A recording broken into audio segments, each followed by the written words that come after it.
जैसे ही पीछे देखा पर्दा खोल करके तो नन्हे से बाल गोपाल प्रकट हो गए हैं और धन्ना जी के सुंदर प्रसाद को स्वीकार कर रहे पा रहे हैं। असली शालिग्राम नहीं थे धन्ना जी के, पत्थर की सेवा करते थे, लेकिन भाव और विश्वास इतना ठाकुर जी के प्रति, ठाकुर जी प्रकट हो गए। अब धन्ना जी थोड़े बड़े हो गए तो घर की गैयाएं चराने जाते थे और अपने ठाकुर जी को जेब में धर के ले जाते थे। और गैया जब चरती थी तो पेड़ के नीचे बैठ के ठाकुर जी को निकाल लेते और कहते ठाकुर जी अब कोई ना आए, प्रकट है जाओ। तो ठाकुर जी प्रकट हो जाते, धन्ना जी के साथ खूब लीला करते।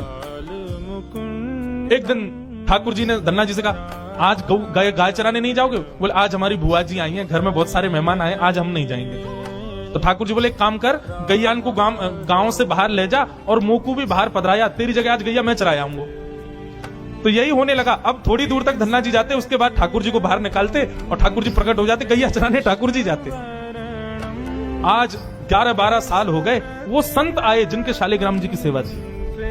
संत जैसे आए, धन्ना जी ने प्रणाम किया, जय हो मेरे गुरुदेव, गुरु जी के चरणों में प्रणाम। गुरु जी आपने ऐसे ठाकुर जी प्रदान किया, मेरा तो जीवन उत्सव हो गया।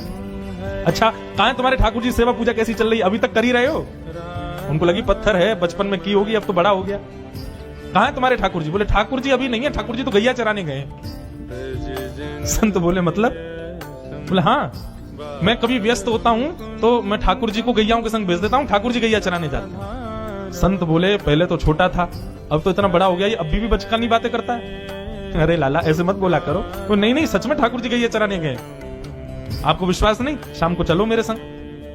गुरु जी को लेकर के वन में गया तो वन में गैयाएं चर रही थी। बोले कहां है तेरे ठाकुर जी? अरे देखो वो दोहरी गैया के पीछे पीछे हाँक रहे हैं, वाकू पीछे पीछे चल रहे हैं वाक्य, देखो ठाकुर जी दिख तो रहे। गुरु जी बोले हमको नहीं दिख रहे।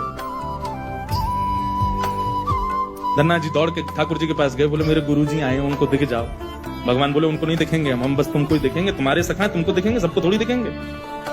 अरे भैया ऐसा मत करो। क्यों? बोले आपको और मोकू एक दूसरे से मिलवावे वाली तो गुरु जी हैं। गुरु जी यदि मुझको नहीं देके जाते आपको तो आप मुझे कैसे मिलते? मेरे गुरुदेव हैं, इन्होंने ही तो मुझको दिया था आपको। ठाकुर जी रीझ गए, पुनः पुनः धन की भक्ति, ऐसा भाव।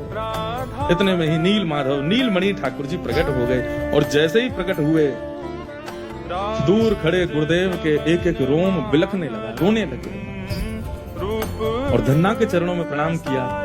बोले हम सच्चे शालिग्राम से प्रकट नहीं कर पाए, तूने सामान्य पत्थर से प्रकट कर दिया ठाकुर जी। हम अष्टयाम सेवा से प्रकट नहीं कर पाए और तूने सामान्य पत्थर घिस घिस के तिलक लगा के प्रकट कर दिया ठाकुर जी को। हम 56 भोग पधरा करके ठाकुर जी को प्रकट नहीं कर पाए, तू बेसर की रोटी खवा के ठाकुर जी को चटकारे दिलवाता है।